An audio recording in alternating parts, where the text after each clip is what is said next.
राजनीति में पूर्वांचल का सिक्का जमाने वाले पंडित हरिशंकर तिवारी के अंतिम संस्कार में बड़हलगंज मुक्ति पथ पर जनसैलाब उमड़ पड़ा। पूर्व मंत्री और अखिल भारतीय लोकतांत्रिक कांग्रेस के संस्थापक हरिशंकर तिवारी के अंतिम दर्शन को धर्मशाला स्थित तिवारी हाता पर समर्थकों का तांता लग गया। विभिन्न दलों के नेताओं ने उनके आवास हाता पहुंचकर श्रद्धांजलि दी।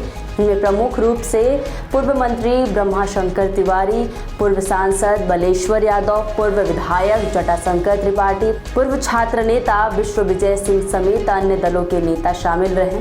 आपको बता दें, यूपी की सियासत पूर्वांचल से तय होती है। यह स्वर्ण मतदाताओं में से सबसे ज्यादा ब्राह्मण समुदाय के हैं। ब्राह्मण पूर्वांचल की सियासत में सबसे अहम भूमिका निभाते हैं। ये बात हरिशंकर तिवारी को छात्र नीति के दौरान ही पता चल गई थी। तेज दिमाग वाले हरिशंकर ने ब्राह्मण अस्मिता के नाम पर युवाओं को अपने साथ गोलबंद कराना शुरू कर दिए थे।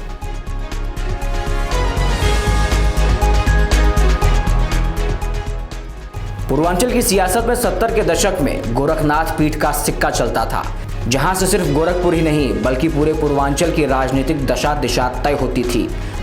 गोरखनाथ मंदिर में बाकायदा जनता दरबार लगाया जाता था। यहाँ से कई ऐसे फरमान जारी होते जिसे मानने में प्रशासन और लोग अपनी भलाई समझते। पूर्वांचल की छात्र राजनीति से लेकर ठेकेदारी रंगदारी में पूरी तरह से ठाकुरों का दबदबा कायम था। मठ इतना मजबूत था कि कुछ अफसर भी इसकी काट खोजने में लग गए थे। दरअसल हरिशंकर तिवारी ने पावर, क्राइम और पॉलिटिक्स का जबरदस्त कॉकटेल बनाया। सबसे पहले गोरखपुर विश्वविद्यालय से ठाकुरों का वर्चस्व खत्म किया, फिर मठ के समानांतर अपनी एक अलग व्यवस्था बनाई, फिर तिवारी हाता में पारिवारिक विवाद से लेकर जमीन के झगड़े तक सभी मामले सुलझाए जाने लगे। गोरखपुर में शक्ति के दो ध्रुव बन गए, एक मठ और एक हाता।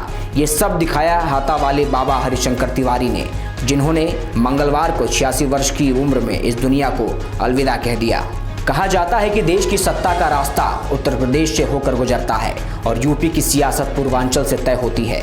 यहाँ सवर्ण मतदाताओं में सबसे ज्यादा ब्राह्मण समुदाय से हैं। ब्राह्मण पूर्वांचल की सियासत में सबसे अहम भूमिका निभाते हैं। ये बात हरिशंकर तिवारी को छात्र राजनीति के दौरान ही पता चल गई थी। तेज दिमाग वाले हरिशंकर ने ब्राह्मण अस्मिता के नाम पर यहाँ पढ़ने वाले युवाओं को अपने साथ जोड़ना शुरू किया। इस दौरान पावर, क्राइम और पॉलिटिक्स के कॉकटेल का प्रयोगशाला बना गोरखपुर विश्वविद्यालय। धीरे धीरे उन्होंने मठ के समानांतर अपनी अलग व्यवस्था बना ली। ब्राह्मण उन्हें अपना मसीहा मानने लगे थे। पूर्वांचल में हरिशंकर तिवारी का सिक्का इस कदर चला कि उनके समर्थन में जय जय शंकर, जय जय हरिशंकर के नारे लगने लगे। हनक ऐसी कि रेलवे के ठेकों पर भी उनका कब्जा होने लगा। इस दौरान वीरेंद्र प्रताप शाही और उनकी अदावत की खूब चर्चा रही। 80-90 के दशक में दोनों के बीच चले गैंग वॉर में खूब लाशें गिरी। इस दौरान गोरखपुर को शिकागो ऑफ इंडिया कहा जाने लगा था। 1985 तक आते आते हरिशंकर तिवारी ने यह समझ लिया था, अगर लंबे समय तक अपनी ताकत कायम रखनी है तो राजनीति को पूरी तरह से अपनाना होगा। फिर क्या था, 1985 का विधानसभा चुनाव जेल में रहते हुए चिल्लूपार से निर्दलीय चुनाव लड़ा। इस चुनाव में उन्हें भारी मतों से जीत हासिल हुई। इसके बाद से वह अलग अलग दलों से 6 बार विधायक चुने गए। तकरीबन हर सरकार में मंत्री रहे।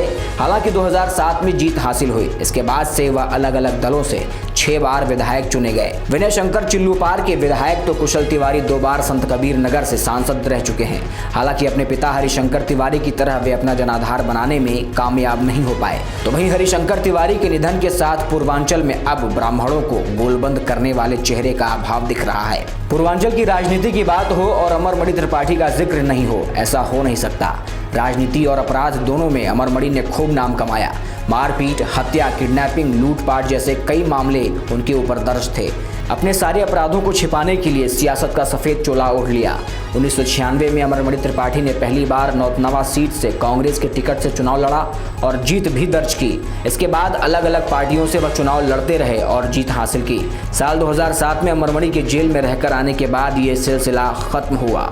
रमापति राम त्रिपाठी इस समय देवरिया से बीजेपी के सांसद हैं। साल 2019 में कलराज मिश्रा ने बीजेपी के राजनीति से संन्यास ले लिया। उनकी जगह रमापति राम त्रिपाठी को टिकट दिया गया। वह चुनाव जीत गए। रमापति राम त्रिपाठी की उम्र भी 72 वर्ष हो चली है। पार्टी के नियमों के मुताबिक उन्हें 72 वर्ष में राजनीतिक से संन्यास ले लेना होगा।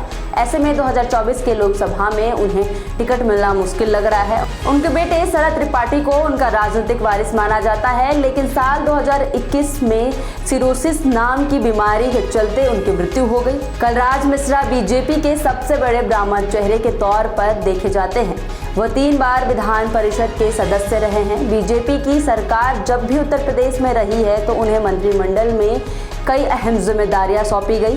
वह 2 बार राज्यसभा के सदस्य भी रहे। 2012 में उन्होंने लखनऊ में पूर्व विधानसभा क्षेत्र से चुनाव लड़ा और जीता भी। 2014 में उन्हें देवरिया से लोकसभा टिकट दिया गया। इस चुनाव में वह भारी वोट से जीत भी दर्ज की और कामयाब भी हुए। 2014 से 2019 तक केंद्रीय मंत्री रहे। पार्टी के नियमों के मुताबिक 75 साल के उम्र हो जाने के चलते इस्तीफा दे दिया। इसके साथ ही पूर्वांचल के एक बड़े ब्राह्मण नेता की सक्रिय राजनीति का अंत हो गया। 2019 में उन्हें हिमाचल प्रदेश का राज्यपाल बनाया गया। फिलहाल वह राजस्थान के राज्यपाल हैं।